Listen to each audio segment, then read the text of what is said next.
what went on in Shipman's surgery was uniquely evil. Taking into account my earlier findings, I estimate that in all, Shipman probably killed about 250 patients.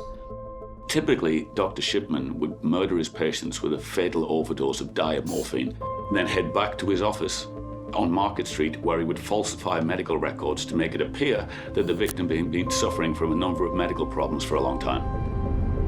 Police exhumed the women's bodies from their graves in Hyde Cemetery last month for post-mortem examinations by a Home Office pathologist. Like the other women Dr. Shipman is alleged to have killed, they were patients of the GP who had signed their death certificate.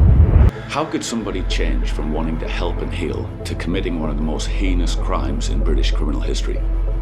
Not only will Hyde be forever linked to the name of Harold Shipman, there is almost nobody in this town who was not affected by what he did.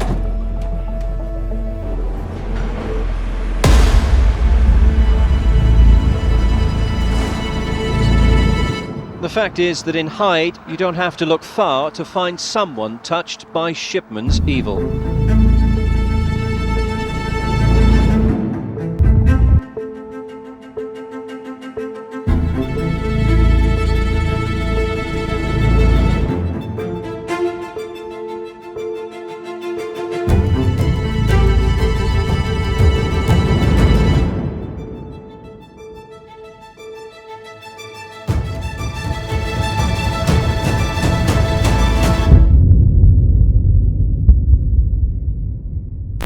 Killer can come in many forms, from the visionaries to the mission-oriented, hedonists to the desire for power and control.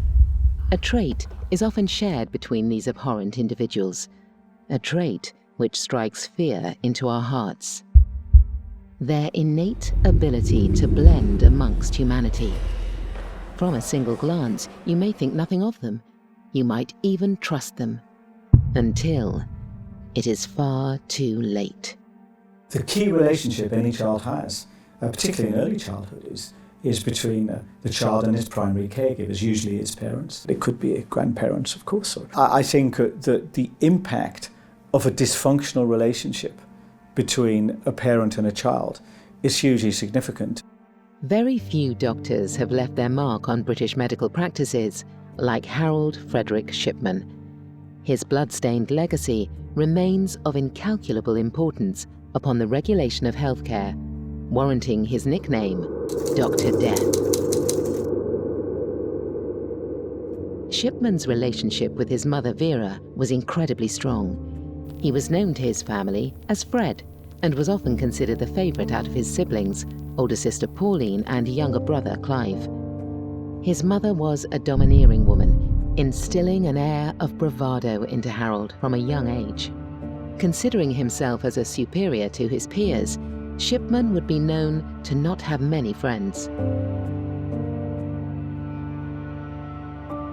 Studies have showed that the 5 first years of a child are very important. The bond between the parents and the children is very important to have a secure bond, a stable environment to help the child to develop. And if that parent dies, the child can experience that. Even a teenager can experience it, not just as loss, but also as a sense of psychological or spiritual abandonment. Upon entering grammar school in 1957, it was established to many that Shipman was intelligent and hard-working. However, he was also known to be arrogant, often considering his fellow classmates as inferior. Often isolated, Shipman's solace was found in physical education. But they did have a big respect from at school, certainly in his teenage years, for his sporting prowess. He was seen as particularly good at rugby, particularly good at running, and that got him a lot of respect from his peers in his school days.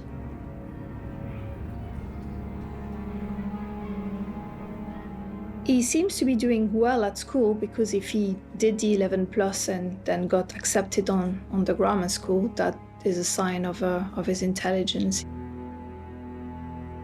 On Christmas Eve 1961, Shipman's mother, Vera, was diagnosed with terminal lung cancer. The death of his beloved mother brought a newfound suffering to Harold. His greatest supporter had been lost. After witnessing her general practitioner administer morphine, Shipman's attention immediately altered towards the sciences.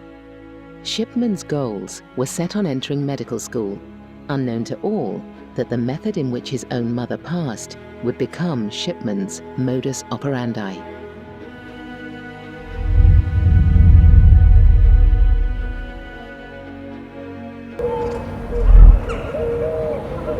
After graduating, Shipman was first positioned as a houseman in Pontefract General Infirmary, West Riding off Yorkshire.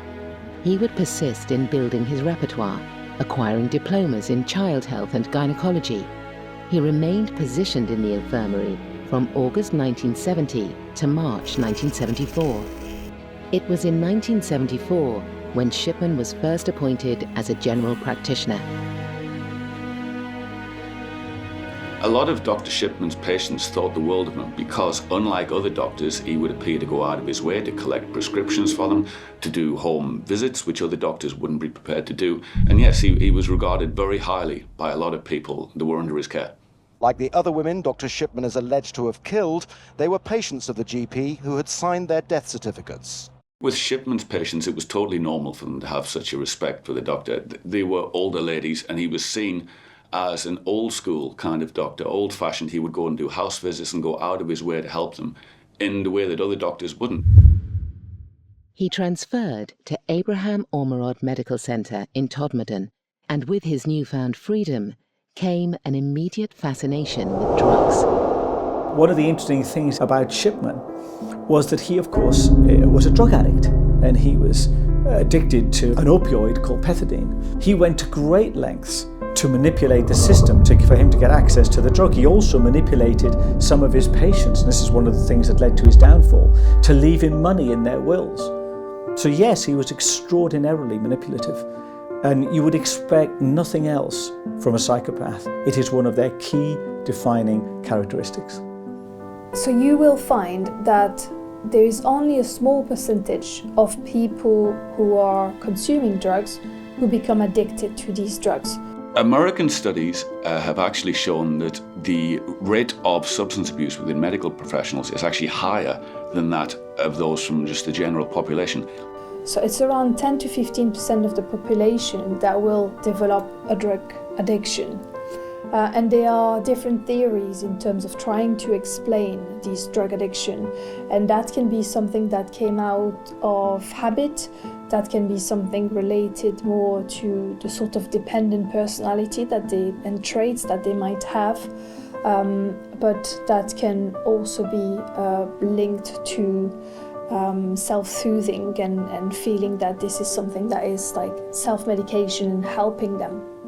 If you're working in medicine, there can be an awful lot of stresses to deal with. You might see an awful lot of disturbing, unpleasant things. You might even be blamed for certain things if something goes wrong. So yes, the rate of substance and alcohol abuse is actually higher in the medical community than most people might think.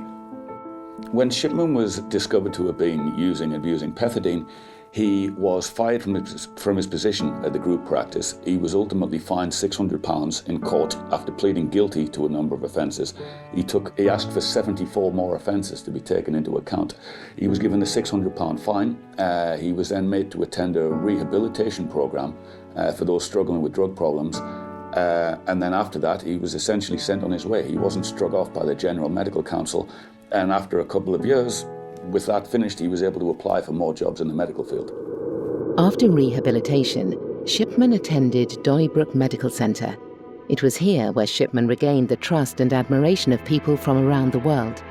His hold over others became stronger. With his kind demeanour and gentle voice, nobody suspected what he might accomplish.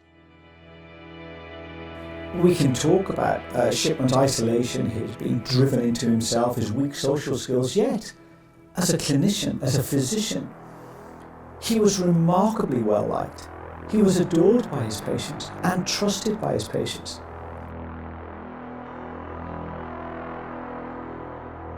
Particularly among the older ladies that he was caring for, he was seen as a very trustworthy, caring doctor that would go out of his way to spend extra time with his patients. A lot of them saw him not just as a doctor, but as a friend as well.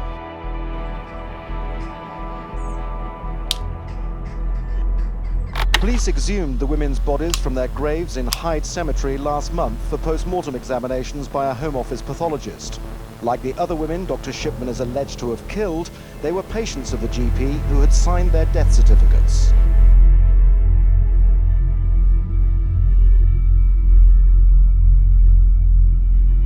It was clear that the case was handled with gross negligence from authority figures. The control Shipman had over the documentation of his victims provided him with the confidence to continue. Sorry, Doctor. Can we stand where you like, please?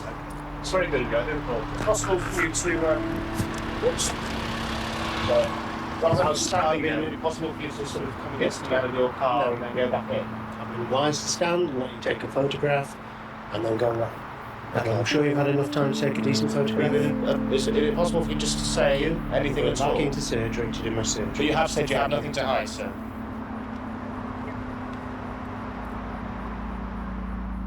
That's not a man with weak social skills. That's a man with remarkably good and at least presentable social skills. And this is the point with psychopaths. When people normally exhibit good social skills, there is some sincerity, some reality behind that expression. You have to trust somebody. And if you can't trust your doctor, who are you supposed to trust?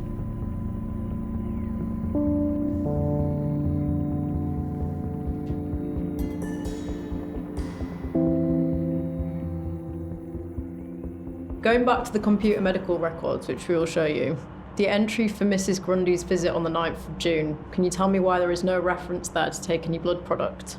Normally, blood results came back 2 days later. Why was there no actual update? I've got no explanation. Could it have been an oversight? It could have been. I don't know why there is no entry.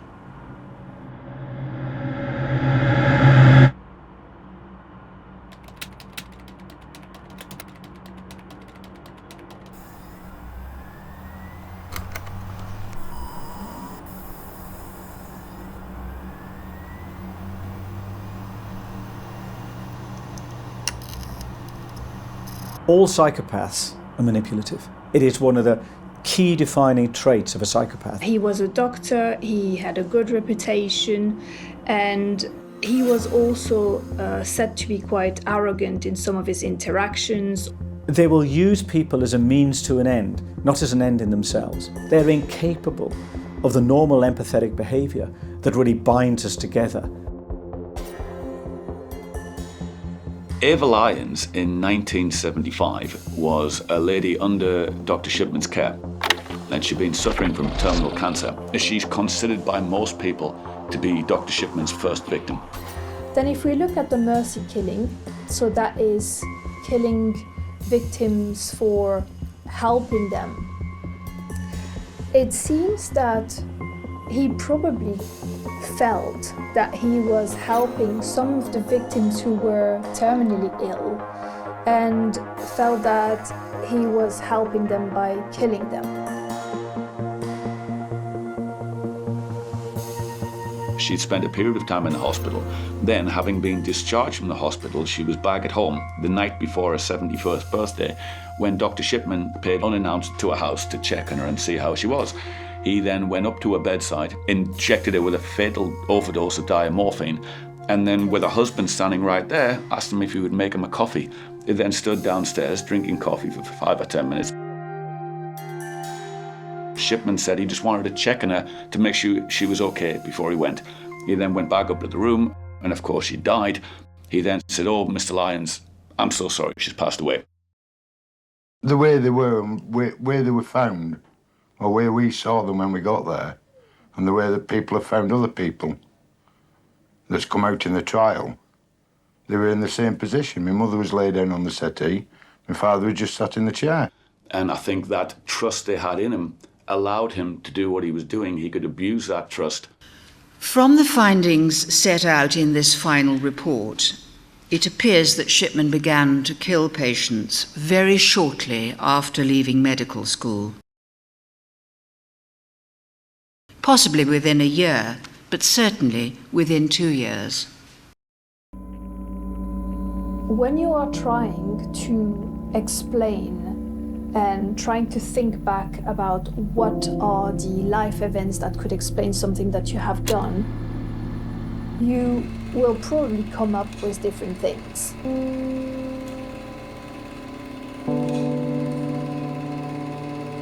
On in Shipman's surgery was uniquely evil, but doctors are convinced new checks and balances, such as regular appraisals of GPs, mean it can never happen again.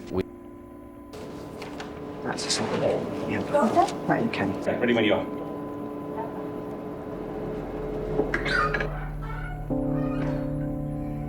I have no doubt that the Shipman case has sent ripples through medicine as a whole, as it should do, but in particular through small practices.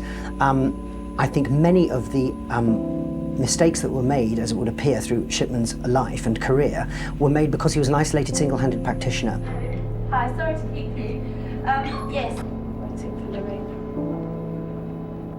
You have to trust somebody. And if you can't trust your doctor, who are you supposed to trust?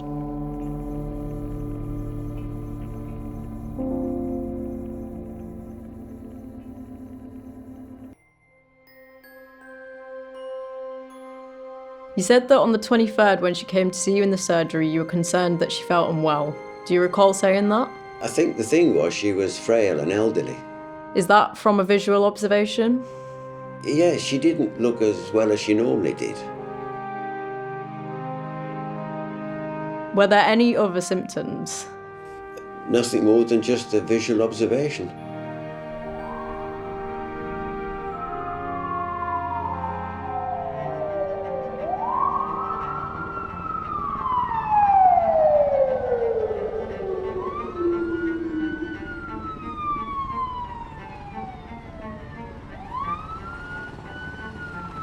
In August 1998, taxi driver John Shaw informed police that he suspected Shipman had killed 21 patients after noticing that many elderly women he was taking to the medical centre died in Shipman's care, despite arriving in what seemed to be good health. The police, who were later blamed by the Shipman inquiry for assigning inexperienced officers to the case in March, took notice after the killer's last victim, Kathleen Grundy, was found dead at her home in June 1998, with Shipman being the last person to see her alive and recording cause of death as old age. In court, Dr. Shipman spoke only 3 times to confirm his name, age and address, and that he understood the 5 charges against him. The principal charge being that he murdered Kathleen Grundy.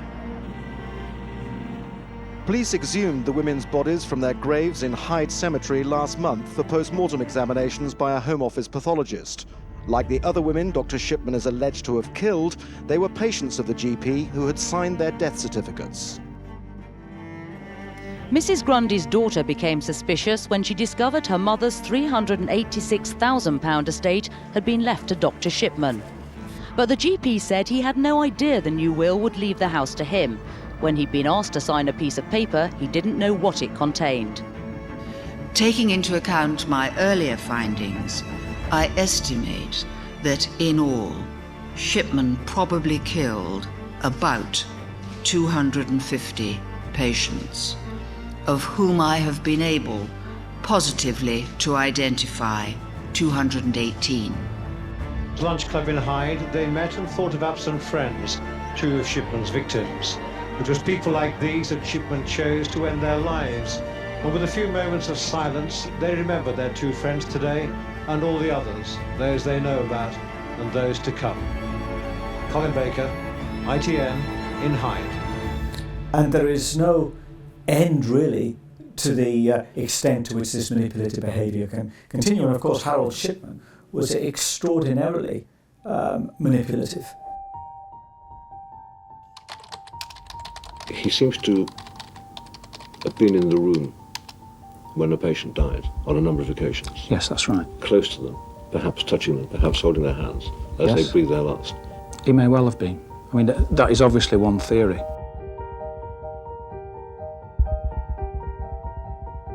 Dr. Shipman read from Kathleen Grundy's notes. In them, he'd written, "Pupils small, constipated, possible drug abuse."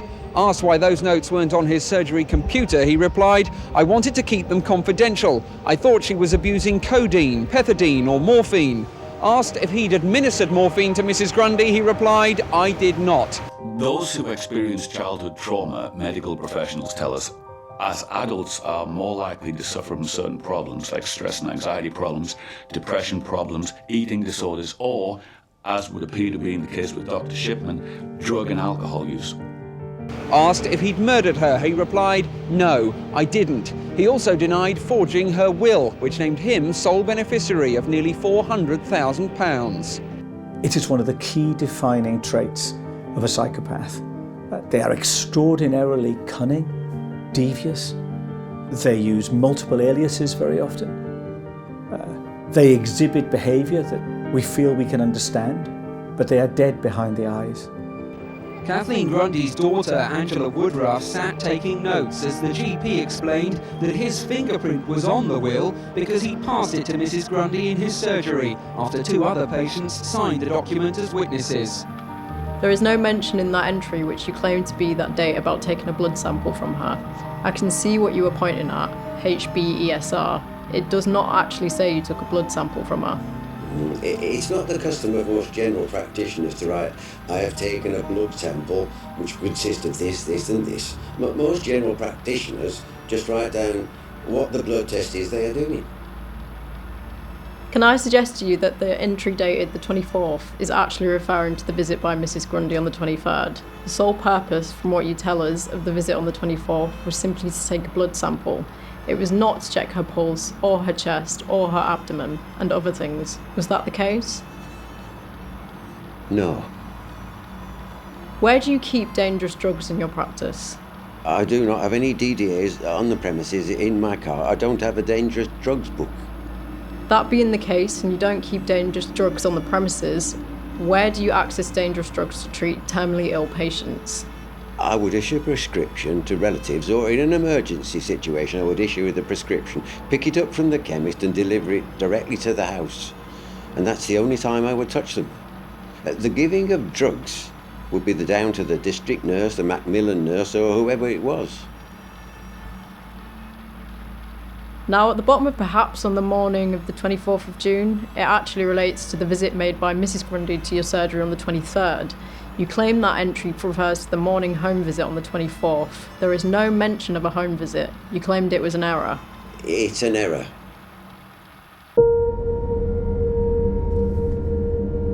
In my first report, I attempted to analyse the possible motivation for Shipman's conduct, but was unable to draw any firm conclusions.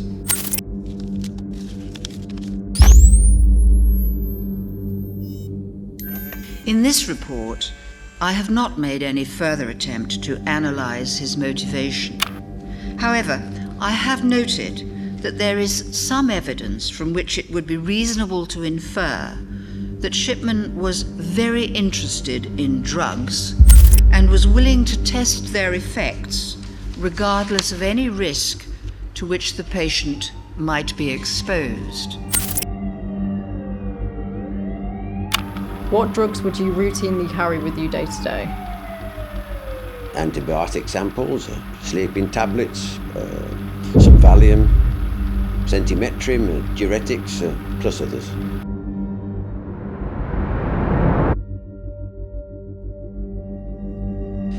For the sake of completeness, I mention that I found in the evidence about Pontefract General Infirmary some confirmation of the tentative conclusion I expressed in my first report about Shipman's dependence on pethidine, which was to manifest itself so soon after his arrival in Todmorden.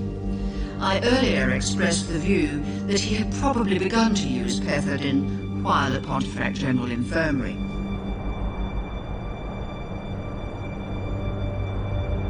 Pethidine is a very powerful synthetic opioid painkiller. It's generally used to reduce suffering and to reduce pain, but of course, opioids are highly addictive.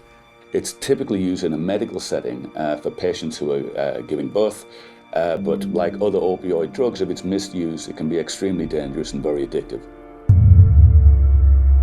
One may begin using a prescription drug like pethidine for very benign purposes, but because of their highly addictive quality, it can soon become habitual, and before a patient really knows what is happening, they're addicted to the drug. And he went to great lengths to manipulate the system for him to get access to the drug. He also manipulated some of his patients, and this is one of the things that led to his downfall. At Shipman's trial, Justice Thane Forbes condemned Shipman for his actions. He elaborated that Shipman's actions were shocking beyond belief, also stating, "I have no doubt that your victim smiled and thanked you as she submitted to your deadly administrations."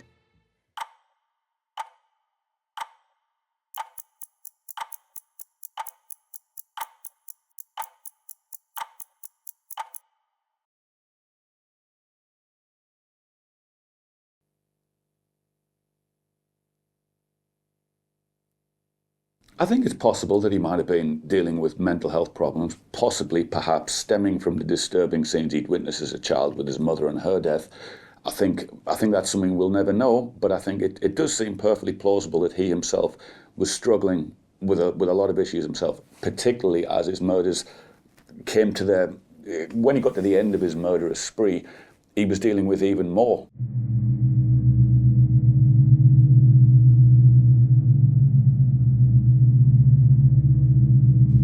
Evidence received during this final stage of the investigation suggests that although, as I have said, controlled drugs were strictly regulated at Pontefract General Infirmary, pethidine was in such frequent use on the obstetrics unit that it would have been relatively easy for a doctor who was minded to obtain the drug for his own purposes to do so. There are numerous instances throughout criminal history where mentally ill individuals have gone on killing sprees for some insensible reason or other. Off the top of my head, Richard Chase was a Sacramento vampire who went on his killing spree. He was completely delusional. He believed aliens were stealing his blood and his heart was shrinking. So that's an example of somebody who is a completely delusional, mentally ill serial killer, but he's a very different type of character to Dr. Shipman. Usually, if you were to meet Richard Chase or one of these mentally ill serial killers, he would be entirely incapable of holding down a proper job in a respectable position like Dr. Shipman would be. So I don't think he's deluded and mentally ill to the same degree that some of those other people are, but he clearly has a lot of issues going on with him. And so he might well have been dealing with a lot of trauma, but he deals with it in a much different way to some of the other serial killers would. Let's move on to Mrs. Grundy's will. I mentioned to you earlier on in the will that you were named as the sole beneficiary of her estate, all her monies, etc., which you said came as a complete surprise to you. Yes. That will was found to be forged. The signatures Spencer and Hutchinson were forgeries. They were not the signatures which they made in your surgery on the 9th of June. There is also on the will form the document itself, an indentation of the practice forgery, the practice signatures, shall we say, of Kathleen Grundy. What I am saying to you is the will is a complete and utter forgery. Do you have any comments to make about that? No, I have no comment to make. The will was received at Hamilton's solicitors with an accompanying letter which we'll show you. We'll show you the will. As I mentioned earlier, there was an existing comprehensive will made out in 1986, which was held by Kathleen Grundy's solicitors. Have you seen that will form before? No. When Spencer and Hutchinson signed in your surgery as witnesses, did you see or notice any part of the form? The reasons why I ask is that one of those persons remembers seeing the words at the top, last will and testament. What I saw was Mrs. Grundy holding my pen, signing, and then I saw two people signing. I'll pass you a letter. It's dated the 28th of June. It was received by Hamilton's on the 30th. It's marked D22. What knowledge do you have of that letter? None. The letters in the will were all typed on your brother typewriter. Can you account for that? No. The letter signed S. Smith doesn't come with an address. Mrs. Smith, as far as we are concerned, does not exist. The letter was clearly sent after Mrs. Grundy's death. Can you account for that, Doctor? No. I cannot. Who would have had access to your typewriter after Mrs. Grundy's death? The question is when it was returned to the surgery, and that I do not know. So for the Mercy killing, you could argue that maybe at the start of his career, like the public inquiry showed that there might have been a very young victim, a 4-year-old victim, who was terminally ill, that he may have killed. And in that case, you might wonder whether that was something that he felt he needed to stop her from suffering, and he then decided to give her mercy without requesting any permission. That's really the way he interpreted it. And there are other victims throughout the over 200 who also were terminally ill. Shipman worked on the obstetrics unit during the last 6 months of his time at the hospital, and I'm satisfied that it was during this period that Shipman became habituated to the use of pethidine.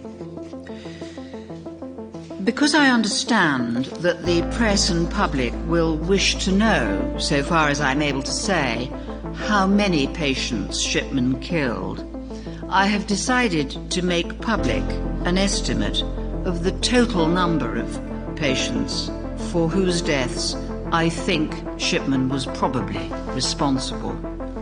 As further information came out both during and after the trial, including the results of an audit of Shipman's mortality data commissioned by the department, it became apparent that these were not isolated crimes, but merely a small sample of a horrific series of murders committed over as long as 25 years and spanning virtually the whole of Shipman's professional life. Professor Baker trawled through hundreds of death certificates and cremation orders signed by Shipman and compared them with those from other GPs practicing in the same area at the same time. He worked out what level of deaths you'd expect and made that his baseline. So on average, a doctor's patient death numbers would be expected to hover around this line here, sometimes a bit above, sometimes below. Now look at figures for women and men aged over 75 who died in their homes or in the surgery under Shipman's care. From the time he starts work as a GP in Hyde in 1977, the line rises above what one might expect. It continues to rise inexorably for both women and men. In 1992, here, when Shipman left his group surgery to practice on his own, the number of unexpected deaths shoots up.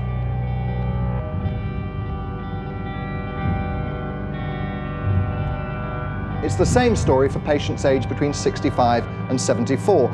Here you can see that there were an unusual number of deaths among women patients when he was practicing in Todmorden in Yorkshire, right at the start of his career in 1974 and before his suspension there for drug abuse.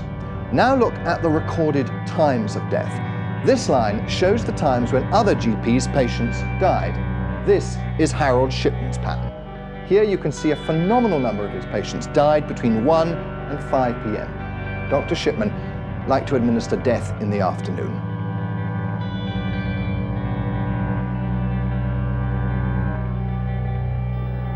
Today was the day the Yorkshire village of Todmorden realised the number of its inhabitants may have been murdered by the local GP. There are many people who thought that Todmorden was safe.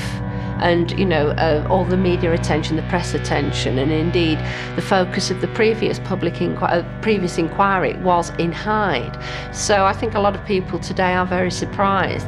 Couldn't believe it, that somebody could destroy so many lives over such a length of time without anything being done about it.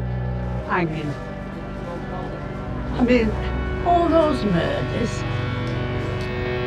For people in Hyde, where Shipman practiced for over 20 years, today's report only makes the agony worse.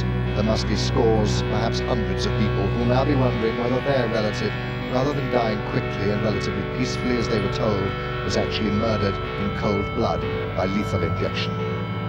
Everyone will be wondering who was a patient who lost a loved one, who was a patient of Shipman, whether it was my mother or father.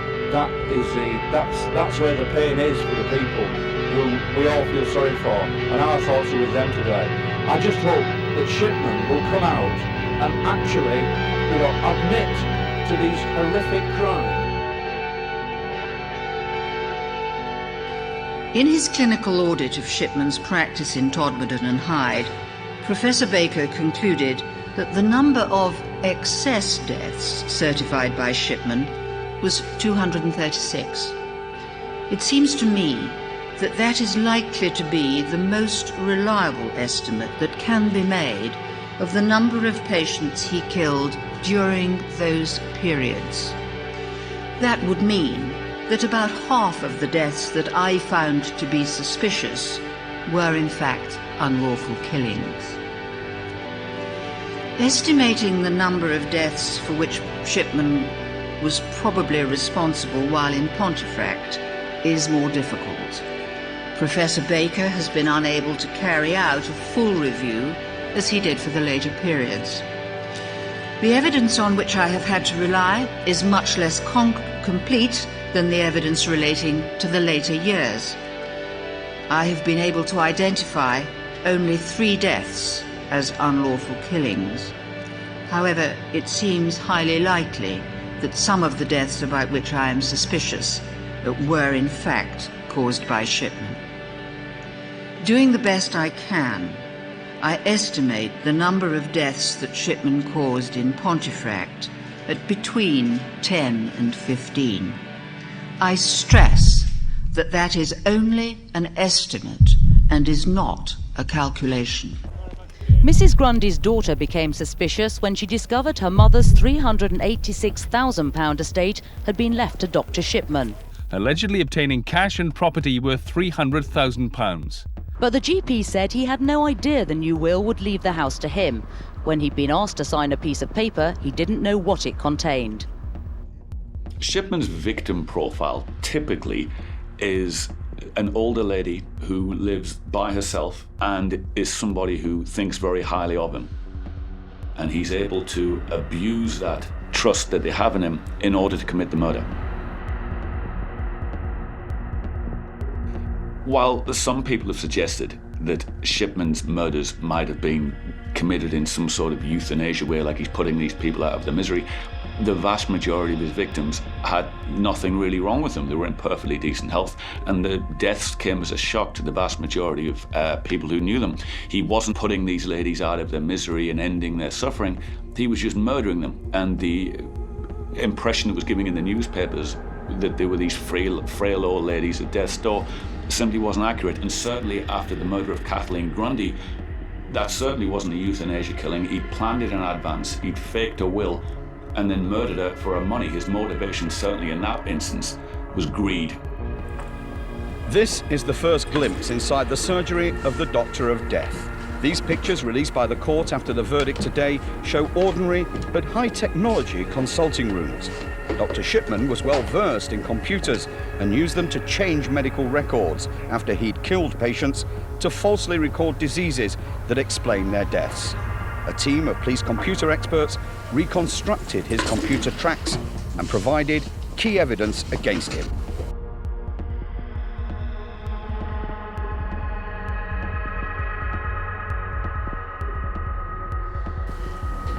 One look at the outside of Dr. Shipman's surgery raises an immediate concern. He practiced alone, even after his drug conviction. Should that have been allowed? No system of regulation is perfect in the sense that it can protect all the patients all the time.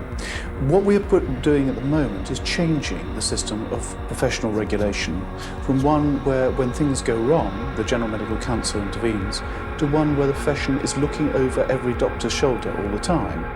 Throughout Dr. Shipman's long career of wrongdoing, the bodies meant to protect the public, like the General Medical Council, were deeply flawed. They failed to detect when things started to go wrong. 2 years ago, the health authority investigated Shipman and cleared him. Today, they suspended the doctor involved in that investigation. Now the trial has concluded, the health authority believes that it would be appropriate to examine further the prior investigation into Dr. Shipman, conducted in March 1998. Tonight, the General Medical Council said they'd tighten up on their procedures.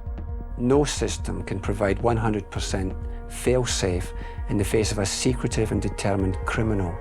But that makes vigilance all the more important, which is why we'll be working with the NHS and other agencies to ensure that there are effective local procedures.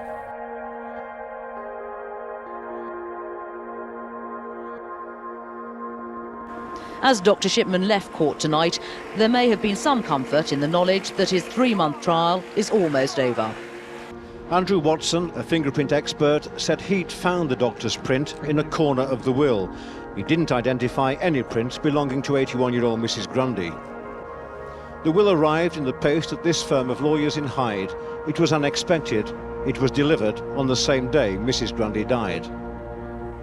2 patients of Dr. Shipman said that about 2 weeks before the death of Mrs. Grundy, they'd both been sitting separately in the waiting room at the surgery when they were summoned by Dr. Shipman. Dr. Harold Shipman's appearance in court today means he now faces 6 murder charges at different stages in the justice system. Earlier this week, he was sent to trial, charged with murdering an 81-year-old widow and forging her will.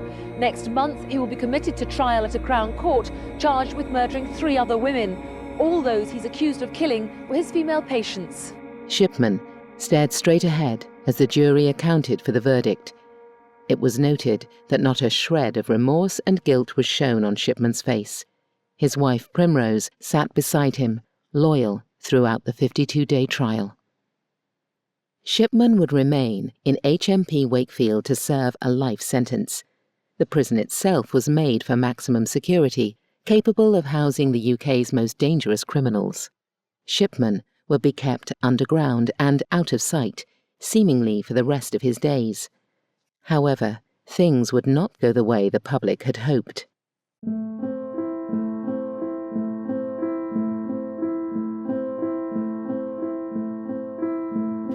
It is possible, and I say no more, that in those early days, Shipman killed by the reckless administration of drugs, rather than with the positive, calculated intention to kill, which I am satisfied was present later in his career.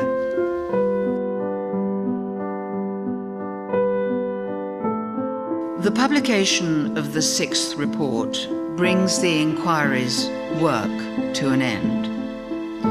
In addition to investigating the extent of Shipman's unlawful activities, the inquiry has reported on and made recommendations in respect of the existing systems of death and cremation certification and the investigation of deaths by coroners, the regulation of the use of controlled drugs in community medicine, and the monitoring and regulation of the work of general practitioners. In addition, the inquiry reported upon the police investigation, which, in early 1998, failed to detect that Shipman was killing his patients. The inquiry's investigations have exposed many weaknesses in the existing systems, which enabled Shipman to kill and which made it possible for his killing to continue undetected for many years. He was able to amass large quantities of diamorphine, notwithstanding the regulations which are designed to prevent that. He was able to certify the cause of death of patients that he had killed and to avoid reporting the deaths to the coroner. There was no effective check on the information that he recorded on cremation certificates. There was no system for monitoring the number of death certificates signed by any doctor, so that no one noticed the large number signed by Shipman. The effect the Shipman killings had on the United Kingdom was astronomical. The Shipman inquiry, conducted by Dame Janet Smith, concluded that the GP had killed at least 215 patients under his care, the last 3 of which could have been saved should the police have undergone a thorough investigation sooner. The crimes resulted in a veil being lifted over the blind faith our population has in doctors. It was a devastating blow to the medical community. Safeguards would follow to ensure patient safety is utmost priority. From the negligence following the Shipman case came an onslaught of demands regarding the preservation and immediate investigation into any inquiry regarding medical practices. The Shipman effect was now a common phrase, referring to doctors being too afraid to administer painkillers to the terminally ill. But today he robbed them of even that, cheating justice. The manner in which he planned his own death, just as calculated as when he murdered his victims. Dr. Shipman's body was found by 2 officers this morning at 6:20. He'd hidden himself behind a curtain and used a noose made from his bedsheets. Only an hour earlier, officers had routinely checked on his cell and found everything to be okay. The doctor had been locked in his cell as usual last night at 7 o'clock after talking to his wife. The Home Office will now carry out a full investigation into Dr. Shipman's death. The relatives of his victims want to know why he wasn't on suicide watch and why he was allowed to take his own life. Every day, Barry Swan grieves for his mother. Like so many others, he and she put their faith in Harold Shipman.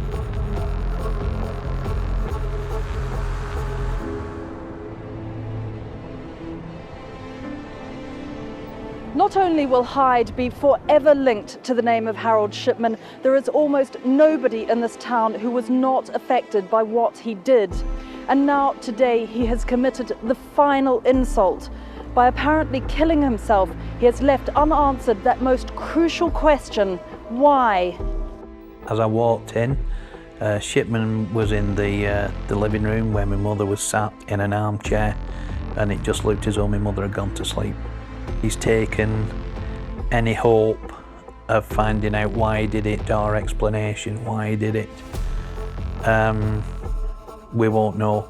And being realistic about it, maybe we would never know. Even if he lived to be a ripe old age, he would never say. But hope is a great motivator, and that hope's been taken away. You now have staff in prison who are being trained more in terms of mental health awareness so that they can help, and they are like the first line of contact. But there is also a team that is like specialized in prison in terms of helping the prisoners and putting them into a sort of intervention program where they'll be monitored for 24/7. They will be having conversation with the staff and trying really to de-escalate the symptoms and really support them. But that tends to be a measure that is only temporary before putting them back into the system, the carceral system. The friends and families of the victims were painfully unsatisfied with the suicide of Harold Shipman. Those who desired him to remain in prison were suddenly left with no sense that justice had truly been carried out. Many, including the media outlets, saw Shipman's death as cowardly. Others speculated his reasons were family-orientated. While in prison, he discussed those pension arrangements, whereby if he lived beyond 60, she would receive £5,000 a year, but if he died, she would get double that, plus a lump sum of £100,000. So Stephen Shaw, the prison's ombudsman, will have to widen his inquiry into Shipman's death to see whether that influenced him to commit suicide.